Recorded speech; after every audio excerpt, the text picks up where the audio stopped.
일본 오사카 남부의 작은 도시. 빌딩과 상가들이 즐비한 도심지 한가운데에 잘 가꿔진 저수지가 자리하고 있다.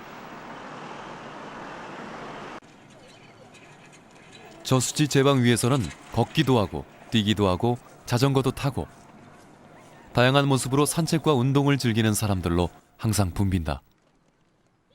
이곳은 인구 5만 명의 사야마시다. 주민들의 일상은 대부분 이 저수지와 함께한다. この堤防歩くのがすごく町の人はみんな大好きです。狭山池の水のがこの町の水道の一部にもなってて、で桜の花が咲いたらやっぱり嬉しいし、この堤防を歩くのは狭山の人にとってはすごい好きな幸せなことです。 사야마 저수지는 일본에서 가장 오래된 저수지다. 고대 문헌 기록을 입증하는 발굴 조사가 더해져 서기 616년에 축조된 것으로 밝혀졌다. 발굴 조사에서는 특히 여러 세대에 걸쳐 제방을 덧쌓은 윤곽이 나왔는데 이 제방에서는 부엽공법이 사용된 흔적도 함께 드러났다.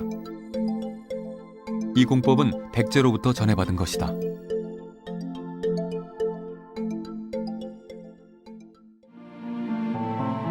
한중일 학계에서는 기원전 500년대 중국 안펑당 저수지에서 탄생한 부엽공법이 800년 뒤 우리나라를 거쳐 다시 300년 뒤 일본 사야마 저수지로 전파된 것으로 보고 있다.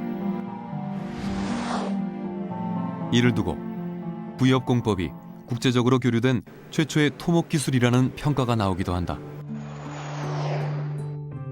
우리나라에서는 부엽공법이 풍납토성을 비롯해 김제 벽골제, 당진 합덕제,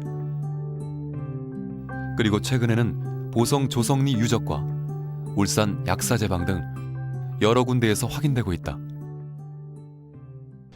울산 혁신도시 현장에서 발견된 제방은 부엽공법의 전형을 보여주고 있다.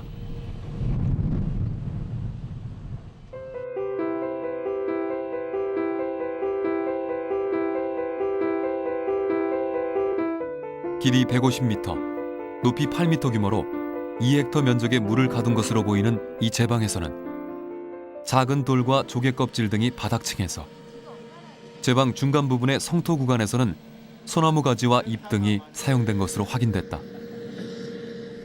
축조 시기는 6세기 말에서 8세기쯤으로 보여 벽골제보다 늦다. 그러나 발굴을 통해 부엽공법 수리시설로 확인된 국내 최초의 사례라는 점에서 역사적 가치를 높게 보고 있다.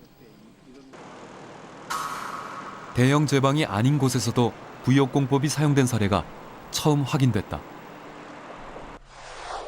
작은 하천에 만든 2m 남짓의 물막이 보가, 점토와 나뭇잎, 풀, 나뭇가지 등을 번갈아가며 5개 층 이상을 쌓아서 만든 것으로 밝혀졌다. 이 보는 그 시기가 기원전 1세기, 그러니까 2000년 전의 것으로 국내에 알려진 부엽공법 수리시설 중 가장 오래된 것이다. 이는 위치나 규모로 볼 때 중국이나 중앙에서 전해진 기술이 아닌 창작된 것으로 보인다. 일반인들도 부엽공법을 스스로 사용했다는 의미다. 우리는 택지개발지구 내의 한 하천에서 옛 부엽공법에 맞춰 보를 만들었다. 고대 방식으로 설치된 보가 실제 자연 환경에서 어떤 모습을 보이는지를 살펴보기 위함이다. 크기와 구조는 전남 조성리에서 발견된 2000년 전의 보호 형식을 따랐다. 모두 3곳에 보를 설치했다. 그러나 이 보들은 설치 2개월 만에 모두 하천물에 쓸려갔다. 전 사람들도 거의 이제 농번기 때 물을 댈 때만 보를 사용을 하고 그 보가 이제 폐기가 되었을 때 차후 관리를 통해서 충분히 이용을 했을 것으로 판단은 되지만 추수 시즌이라든가 겨울에 이제 그 농사 활동이 다 끝난 다음에는 관리를 하지 않기 때문에 폐기가 이렇게 되고 또 다음 해 축조를 할 수 있었을 것으로 판단을 하고 있습니다. 일교차가 커지는 가을녘 이른 아침, 천년의 모습을 감췄던 안개가 서서히 걷힌다. 물오리 때의 평화롭고 나지막한 움직임이 의림지의 아침잠을 깨운다. 말쑥한 가을산은 마치 눈썹을 그린 듯하고 둥근 연못에는 푸른 유리가 골고루 깔렸구나.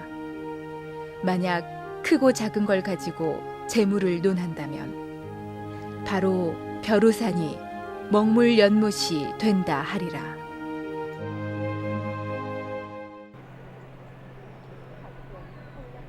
산천이 오색으로 물들 때 의림지는 푸른 빛을 더욱 발산한다. 맑은 가을 하늘을 그대로 담아낸 물빛은 추사 선생의 표현대로 푸른 유리 그 자체다.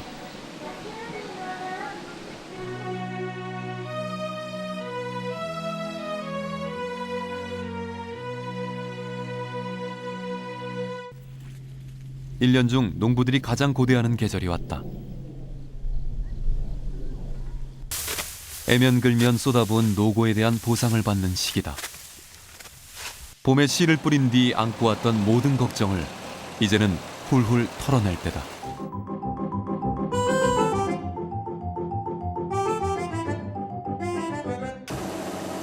자루마다 가득 담기는 것은 단순한 벼나락을 넘어 농부들의 정성이고 땀이다. 이 순간 맛보는 수확의 기쁨은 온전히 농부의 것이다.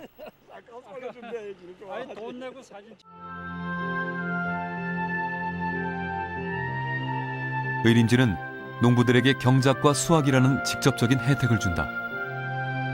이에 못지않게 좋은 휴식처와 고대 농경 역사의 현장으로도 해마다 200만 명의 방문객들을 맡고 있다. 우리나라 어느 저수지에서도 볼 수 없는 광경이다. 그러기에 미약하기만 한 의림지의 역사적 근거 찾기는 더욱 절실하기만 하다.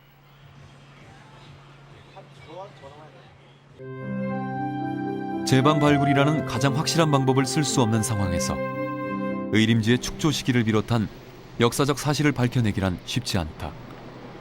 우리는 먼저 어원 분석을 통해 의림지 출생 시기에 접근해봤다.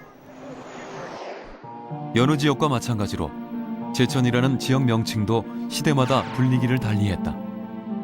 고구려 시대에는 내토였고 통일신라 때는 내제였다. 고려 시대에는 제주, 의천, 의원으로 불렸다. 조선시대에 들어서야 지금의 이름인 제천이 된다. 제천을 자칭했던 옛 명칭에는 이처럼 토나 제자 등의 한자어가 포함되어 있는데 모두 큰 뚝이나 제방이라는 뜻을 담고 있다. 특히 고구려 때의 내토는 시내를 의미하는 말인 내에 방죽이나 제방을 뜻하는 토가 결합된 것으로 의림지라는 큰 제방과 저수지를 염두에 생겨난 말로 해석된다. 이런 어원적 근거로 보면 의림지는 5세기 전후에도 이미 존재했던 것으로 풀이된다. 김제지방의 하나의 대표적인 상징물이기 때문에 그 김제지방의 그 김제라는 말 자체가 벽골지라는 말에서 전화해갖고 오늘날 그렇게 부르게 된 겁니다. 마찬가지로 그 제천 지역의 가장 큰 지역을 대표하는 그 산물이 그 의림지이기 때문에 그래서 이제 내뚝이라는 말도 아마 의림지를 상징해서 붙인 이름일 것으로 이렇게 보고 있습니다.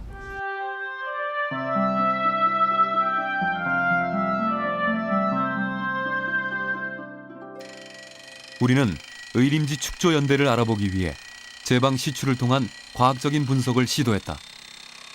시추 조사는 제방 2곳과 수심이 가장 깊은 저수지 바닥 3곳에서 진행됐다. 땅속으로 18.5m 깊이까지 내려갔다. 제방 속에서는 모래와 뻘, 나무 조각 등이 섞여 나왔다. 이는 고 정인구 박사가 남긴 논문의 내용과 일치하는 것이다. 나무 조각은 방사성 탄소 연대 측정을 통해 서기 800년대의 것으로 밝혀졌다. 적어도 통일신라 시대 때 저수지가 존재했음을 안정적으로 보여주는 자료다. 그러나 시추 자료에 대한 추가 분석에서 관심을 끄는 새로운 해석이 최근 나왔다. 9m에서 11m 깊이의 제방과 저수지 바닥 4에서 5m 깊이에 있는 퇴적물 성분이 유사한 특성을 보였다. 저수지 바닥 부분의 흙과 이보다 2m 정도 위에 있는 제방 부분의 흙이 거의 같은 곳에서 나온 것이라는 얘기다.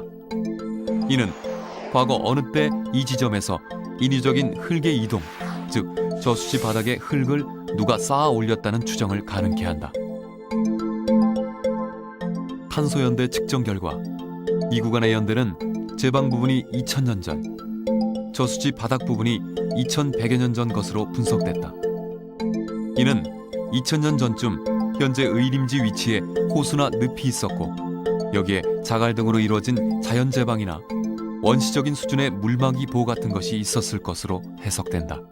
1200년 전에 뻘과 나무, 나뭇잎 이런 것들을 사용해서 제방을 확실히 쌓았고 그 하부에 나타나는 자연적이라고 보기에는 좀 힘드는 그런 토성류들이 존재하는데 그와 같은 제방 물질들은 인위적으로 쌓았을 가능성을 전혀 배제할 수는 없고 만약에 이런 경우라면은 어림지 제방을 쌓았던 그 연대는 1200년 전보다 더 올라갈 수 있고 이것이 사만 시대까지 갈 수 있을지 어떨지는 더 연구해봐야 알 수 있겠습니다. 우리는 이번 시추 조사 결과와 고고학 연구 그리고 옛 항공사진을 활용한 고지형 분석을 바탕으로 의림지가 어떤 지형 조건에서 어떤 과정을 거쳐 현재에 이르게 됐는지 그 형성 과정을 그려봤다.